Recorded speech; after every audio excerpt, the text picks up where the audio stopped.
amigos? ¿Cómo están? Estoy muy contento el día de hoy de recibirlos en WeWow Transformando Historias, presentado por Mundo Ejecutivo. Y el día de hoy tengo una invitada que de verdad me hace sentir tremendamente contento, orgulloso de poderles presentar. Es una institución en el mundo del capital humano en nuestro país. Ha estado en grandes compañías de la talla de Citi, American Express, Nestlé. Sí, adivinaron, se trata de Nora Villafuerte, que nos acompaña el día de hoy para platicarnos un poquito de su historia, de la historia de cómo ha transformado desde el rol de recursos humanos algunas de estas compañías. Así que bienvenida, Nora, ¿cómo estás? Muchísimas gracias por venir, te agradezco mucho que estés con nosotros. Oye, pues platícanos, estás justamente viviendo un momento de tu carrera maravilloso después de haber trabajado en grandes compañías y haber vivido muchísimas cosas muy emocionantes. Has estado en banca, has estado en consumo y has vivido desde el rol de capital humano muchísimos desafíos a lo largo de tu carrera. Pero quisiéramos preguntarte el día de hoy dos momentos, quizá uno de ellos el que más satisfacción te haya causado, un momento muy luminoso en la historia de tu carrera y de cómo desde capital humano lograron transformar la historia de un negocio, de una compañía o de algo que te haya tocado transformar. Y desde luego quizá por ahí un momento difícil, un momento complicado y cómo te lograste sobreponer a él. Puedes empezar por el que tú gustes, está perfecto. Mira, cronológicamente yo te diría, vamos a empezar por el que no me gustó mucho, el que no uno me duro, ha gustado, uno difícil. uno difícil. Venga. Yo te diría, ¿cuál ha sido el momento en el que no me gustó, el que no me sentí feliz? Fue cuando no logré cambiar la cultura jerárquica y machista de Banamex. Venga. Fue muy frustrante. ¿En qué año estamos hablando? Para situar a la audiencia, ¿de qué momento histórico estamos hablando? Pues mira, mi última empresa fue Nestlé. Justo antes de trabajar en Nestlé estuve en Banamex 5 años. Entonces te estoy hablando más o menos de hace 20 años. Sí. Estamos hablando de 90s, por ahí, 2000s. De los 2000. De los 2000s. 2005, 2003, sí. 2004. Donde no era tan común tener posiciones ejecutivas en el C-Suite llenas de mujeres como ocurre hoy en día. No, ¿verdad? De hecho, yo llegué a Banamex y me enteré después, porque justo en ese momento la jefa del director general, que era Manuel Medina Mora, le pidió tener una mujer en su equipo porque tenía puros hombres. Sí. Entonces fui la primera mujer a nivel dirección ejecutiva en la banca, en una posición así. Entonces era verdaderamente durísimo. Durísimo. Oye, Nora, me imagino que ese momento en el que eras la única persona en el board o en este grupo de ejecutivos que tenía que impulsar iniciativas y que tenía que hacer valer la voz de las mujeres, había grandes detractores, ¿no? Y había una contracultura a favor de lo opuesto. ¿Qué hiciste para sobreponerte? ¿Cómo eran tus mañanas antes de ir a una reunión del equipo directivo? ¿Qué te decías a ti misma? ¿Cómo salías avante de ese desafío, de esa presión tan grande? Tú en lo personal primero, y luego cómo impulsar esto pues no nada más en ti, sino en las compañías en las que has estado. Hablemos de esos momentos duros en Banamex. Pues mira, la realidad era que yo siempre he sido una persona muy fuerte, sí, por mi origen, por cómo crecí, por mis primeros años de vida. Sí. Entonces, siempre he sido muy valiente, siempre he dicho lo que pienso, y eso no era muy apreciado en lugares como Banamex, donde yo me sentía que estaba trabajando como en medio de... ¿Esto es antes de la compra de Citi? Ese es 1 año, 2 años después de la compra de Citi. Pero tenían muchísima autonomía todavía, ¿no? Demasiada. Sí. Justo cuando yo estaba trabajando en American Express, yo pensaba que me iba a jubilar ahí, porque me encantaba trabajar en American Express, estaba haciendo muchas cosas. Y me invitan a trabajar a Banamex. En ese momento era Banamex Citi Group. Exacto. Porque justo Manuel Medina Morales había hecho la venta con la condición de que se quedara el nombre de Banamex, lo cual me parece que fue un gran acierto. Sí, fue buena idea. No, fue una muy buena estrategia. Pero otro de las digamos, condiciones era que no se iban a meter para nada los gringos en México. Sí. Entonces yo entré pensando que era una empresa americana. Y nada que ver. Y era una empresa mexicana hasta medio familiar, podría yo decir. Sí. Y con todo lo que eso implica. Por lo tanto, sí fue muy difícil, fue muy frustrante, porque era un grupo ejecutivo grande y cuando yo iba con alguno de ellos a venderle una idea de cambios, de cosas que había que hacer, tenía yo que pasar por una cantidad de gente, sí, y cuando terminaba o iba por el quinto ya me enteraba que ya había grillado y que entonces no estaban de acuerdo Fue muy frustrante, fue algo que me tomó mucho esfuerzo, mucha determinación de tratar de luchar. Logré, creo, y una de las, digamos, luces en el camino fue que formé, no la primera, pero sí una de las primeras y no la segunda. Creo que Liverpool en eso avanzó. Formar la segunda, o por lo menos la primera a nivel financiero, escuela corporativa real, con carreras. Muy bien. Entonces, mucho de mi tiempo lo dediqué a la creación de la Universidad Banamex, que te sigue funcionando y lo está haciendo muy bien. A la fecha.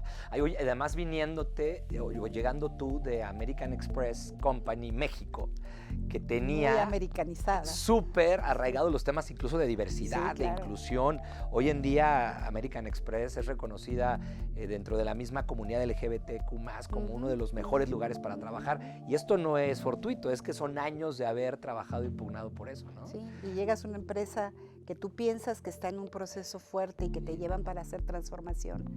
Y no, pues ¿cuál transformación? Sí. ¿Cómo te sobrepones, Nora? ¿Cómo te sobrepones a esta escena que me acabas de platicar en el que ya tuviste que ir convenciendo a 5 y te volteas y el primero ya te grilló y el segundo también, pisaste 4 callos y sientes que de pronto el proyecto se empantana? ¿Cómo logras transformar a una organización con ese nivel de complejidad? Qué difícil, ¿no? Pues te lo dije hace un momentito, la realidad es que nunca logré llegar a transformarla. Ese fue, yo podría decir, mi gran fracaso. ¿Qué crees que falló? No había absolutamente ningún interés, ninguna necesidad. Le iba muy bien a Banamex. Sí. Yo llegué con una creencia totalmente distinta de cambio, de transformación cultural, que no había ningún interés por parte ni de la dirección general ni del equipo directivo. Claro. Estaban muy bien. Entonces tú estás nadando contra la marea. Y un status quo que además, ¿para qué arreglarlo si está perfecto? No había ninguna necesidad. Muy bien. Así que sí fue frustrante, pero yo siempre he sido, como te digo, una persona muy fuerte, entonces digamos que me reponía y volvía a luchar, hasta que llegó un momento en que dije ya estuvo. Pero fíjate que qué interesante, porque seguramente el haber pasado por donde asustas y haber estado ahí en ese momento tan complicado te engrosa la piel y te da herramientas, ¿no? Que el día de mañana puedes aplicar muy bien en otros lugares que sean quizá más dúctiles, más permeables para poder meter una cultura como la que tú soñabas. Sí. ¿Qué llega después de Fíjate que una de las cosas, y debo de recordar a alguien que me lo dijo ahí estando en Banamex, que aprendí mucho durante esa época, era que yo trataba de hacer los cambios y era muy frontal, era muy directa, ¿no? Nunca he sido al estilo mexicano de suavecita y, ¿no?, dando vueltas. Y ella siempre me decía, firme en el fondo, suave en la forma. Y creo que de las cosas que aprendí mientras que estuve en Banamex fue que si querías hacer cambios algo más rápidos, tendrías que ser muy cuidadoso de esa parte cultural del mexicano, que no solamente es del mexicano, ¿eh? A veces nos centramos mucho en decir que los mexicanos somos de cierta manera, la verdad que ese es algo mundial. Pero yo creo que esas fueron de los grandes aprendizajes en Banamex. Esta parte de cómo gestionar las conexiones y los politics y este tipo de cosas que ya a cierto nivel se vuelve algo esencial para poder triunfar en una posición, ¿no? Y siendo mujer, pues un doble esfuerzo de poder posicionarte, no porque eres mujer, sino por tu capacidad, que yo creo que eso es algo importantísimo, ¿no? Fíjate que eso yo he sido siempre una gran defensora de las mujeres. Para mí ha sido muy importante ayudar a las mujeres a que abran camino, porque a mí me tocó abrir ese camino hace 50 años, ¿no? Claro. Y durante los 50 años, sí, fui discriminada en algunos lugares, etcétera. Claro. Y entonces trataba de ayudar a las mujeres. Para mí el tema de la mujer es mucho más un tema de inteligencia. 100%. No es un tema de género. Digo, por supuesto que hay un tema de género.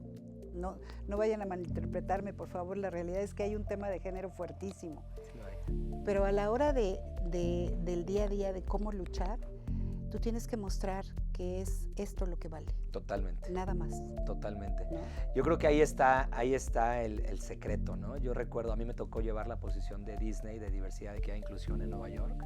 y hablábamos muchísimo de este tema, ¿no? Que se tiene que dejar de hablar de hombres y de mujeres, se tiene que hablar del ser humano y de sus capacidades y de su energía y de su interés y de sus ganas por transformar, y no de que si es hombre o es mujer, practica una religión u otra, o tiene una preferencia sexual, o es joven, o es de una edad más avanzada. Tú has sido, a últimas fechas, Nora, yo creo que una de las personas que más ha trabajado en los temas de edad, en el tema de jóvenes. Ahorita ya nos salimos a hablar del tema de mujeres y hombres, y me gustaría que tocáramos el tema de los jóvenes, porque tú tienes, en los últimos años, me parece, uno de los grandes casos de éxito, de impulso al talento joven. Tan es así que entiendo que actualmente lideras dentro de Nestlé aún el proyecto de jóvenes que ustedes encabezaron, donde está la Alianza del Pacífico metida, y hay varios países inmiscuidos en todo esto. Este ímpetu y estas ganas del impulso a la mujer, hoy trasladado al talento joven. Platícame un poquito de eso y de los momentos luminosos. Fíjate que esa es una pasión para mí maravillosa. O sea, empezó hace 7 años, vino el jefe del que era mi jefe a México y dijo, oigan, ¿qué están haciendo para ayudar a los jóvenes? Y le dijimos, pues no estamos haciendo nada. Dijo, a ver, ¿por qué no me averiguan qué se puede hacer para los jóvenes desprotegidos, ayudarlos en la empleabilidad?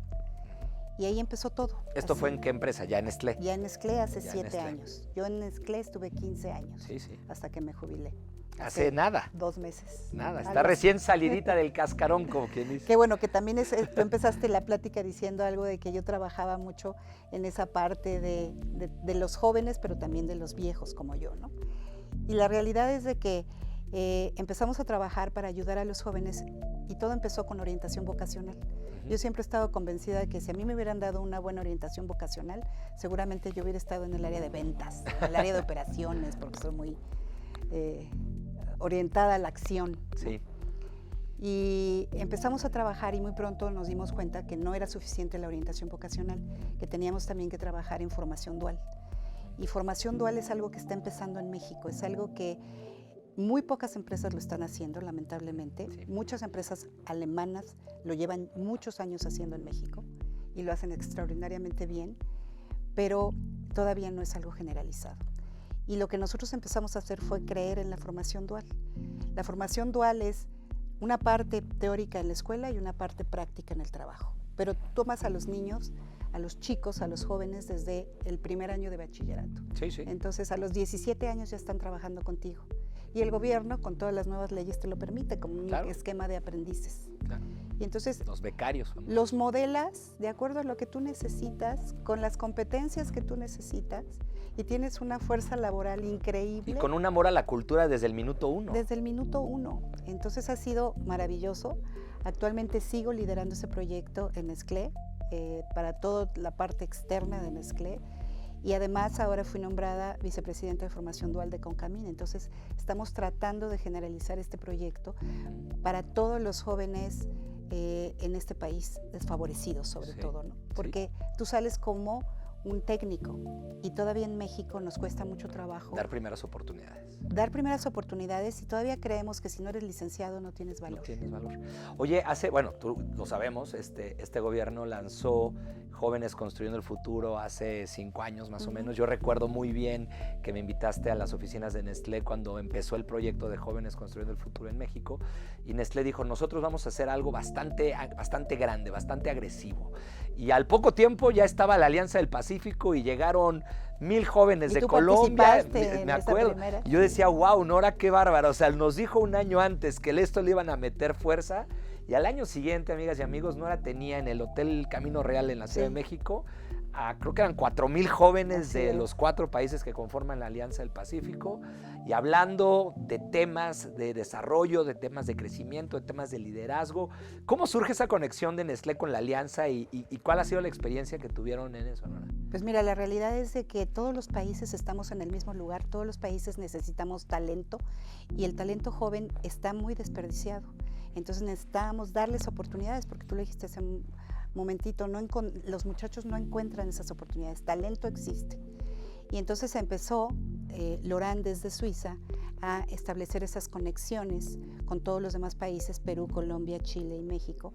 Ahora ya se están sumando otros países y ellos quisieron subirse dentro de la parte de educación y formación dual a la Alianza del Pacífico. Entonces se empezó a generalizar. Hoy ya estamos 7 años, llevamos 7 reuniones de la Alianza del Pacífico. Y este es un proyecto que empezó en México y que debemos estar muy orgullosos porque se ha convertido en la punta de lanza de toda Latinoamérica, y no solo de Latinoamérica, también del mundo. Sí, no hay nada igual en el mundo. No, bueno, por supuesto, estamos hablando ahorita no de empresas alemanas que llevan muchísimo haciendo esto, porque es muy importante que sepamos que en Suiza el 75% de los jóvenes que hoy tienen 17 años, el 75% están en un programa de formación dual. ¡Wow! Y en Alemania. ¡Wow! Entonces, toda la diferencia. Y tú dices, ¿y por qué nosotros, un país pobre, seguimos persiguiendo licenciaturas que nunca vamos a alcanzar porque son un chorro de años y que no hay ni el dinero? Las señoras lo que quieren es que en cuanto el niño sale de la secundaria lo empiece a ayudar en el puesto. Claro. Hay todos los incentivos para que no ocurra lo que debe de ocurrir. Exactamente. Oye, qué interesante esto que dices del ejemplo de Suiza y Alemania. Hoy estamos viviendo un fenómeno en México, en Estados Unidos, en Europa, de escasez de talento, talent scarcity, que se menciona tanto, ¿no? En donde las compañías de pronto les cuesta trabajo enganchar a gente comprometida, con ganas, con energía. Hemos hablado del tema del talento femenino, ya hablamos del tema de jóvenes. ¿Qué opinas de las generaciones que hoy tienen alrededor de 50, 60, 70? ¿Hacia dónde ves que se va a mover esto, Nora? Porque es otro tema súper apasionante, ¿no? A mí me tocó en algún momento implementar en Cinépolis, me acuerdo, un programa para contratar gente de arriba de 60 años en las posiciones operativas y fue un hitazo. O sea, ahí el talento se comprometía, veía el trabajo como algo propio, un orgullo enorme por contribuir. ¿Hacia dónde crees que se va a mover el mundo en este tema? Hay un fenómeno de edadismo también, donde hay una discriminación por edad a gente de edad más grande. ¿Hacia dónde crees que se deberían de mover las compañías en ese tema? Mira, yo te puedo decir lo que hizo Nestlé y Cuéntame. Lo que sigue haciendo. Y la realidad es de que con este programa de formación dual, tú no discriminas absolutamente a nadie. Por un lado tienes a los jóvenes de 17, 16, hemos llegado a tener chicos de 15 años que entran contigo, que están jóvenes, que están limpios, que no están maleados y que tú los vas formando y tú les vas dando forma, que adoran la empresa y que ahí se queden a trabajar. La gente dice, no, es que yo no lo voy a hacer porque hay una... se me van. No es cierto. Es una falsedad, la rotación no está ahí. De verdad esa gente se queda. Pero entonces no solamente tienes este grupo que te está creando ese famoso pool de talento, sino que además, ¿cómo trabajas con estos chicos? Con las personas que tienen 45, 50, 55 años en tu empresa, muchos, algunos, que llega a suceder, que renuncian y se quedan. Claro. Cuando tú los conviertes en mentores de estos chicos, empiezas a romper todas esas barreras y viceversa, ¿no? En temas digitales también. Claro, con el reverse mentoring. Entonces, es estás atacando los dos polos de la población. Entonces, nosotros tenemos y los convertimos en entrenadores y entonces ya están certificados por conocer. El día que ellos se pueden jubilar, no solamente pueden seguir siendo maestros de la misma compañía donde están, sino en otros lados. Les estás dando una oportunidad de vida adicional. Tú estás cubriendo y estás generando los dos polos. Qué increíble, Nora. Me gustaría, antes de despedirnos, nos quedan 3 minutitos más, vamos a tener un bloque que no se pueden perder, amigos, porque Nora nos va a platicar así de cómo ahora transformó este tema de generaciones y de muchísimas cosas más que nos podría hablar Nora Villafuerte, de cómo ha transformado la historia profesional en su labor de recursos humanos. Pero me gustaría que nos dijeras, Nora, para aquellas personas que te están viendo ahorita en el programa, que aspiran a tener la posición de una Nora Villafuerte, porque déjame decirte que a mí en lo personal, y te lo he dicho todas las veces que nos hemos visto, desde que yo era socio en Baker & McKenzie, ya se hablaba de Nora Villafuerte, ¿no? Y yo creo que muchas chavas, muchos chavos que aspiran a tener una posición como las que tú has tenido, se preguntan, ¿qué hizo Nora para llegar allá arriba? Si nos pudieras decir 2 o 3 máximo consejos muy puntuales para poder escalar en esta complicadísima pues escalera corporativa, que yo no sé ni por qué es una carrera, porque nadie le tiene que ganar a nadie, ¿verdad? Cada quien hace su historia. Yo creo que es una historia más que una carrera. De esta historia profesional, ¿qué consejos le darías para poder tener ese nivel de impacto y repercusión en una compañía? Dijiste 2 máximo 3. Bueno, yo te diría, el primero y el más importante de todos es nunca tener miedo. Yo una de las cosas que aprendí de algunos fracasos que tuve durante mi carrera fue que los fracasos fueron porque tuve miedo, porque no me creí, no me la creí, no creí en mí. Y el miedo es el peor enemigo de los seres humanos, de las mujeres principalmente, pero de todos, hombres y mujeres. El miedo es... En el momento en que detectas el miedo, lo que tienes que decir es enfrentarlo e irte ahí de frente. Hazlo con miedo, pero hazlo. Hazlo, no te detengas. Venga, ese es el primero. Y la segunda, que ahora sí como mujer, no nos pongamos nosotros mismos ese techo de cristal. Nosotros tenemos que sentir que ese techo no existe y que tenemos que avanzar. Y donde no lo encontremos, busquemos otro lugar. A mí me han llegado a preguntar y me dicen, oye, es que en la empresa en la que estoy, pues no me deja crecer, busca otro lugar. Vete. Sí. Porque no lo vas a cambiar. Sí. Sí, una gran... Y eso es también no tener miedo, porque moverse es... Claro. El miedo, cambio. No te mueves por miedo, pero al mismo tiempo te quedas atorada ahí y no haces lo que tienes que hacer por miedo. Entonces, lo primero es romper el miedo.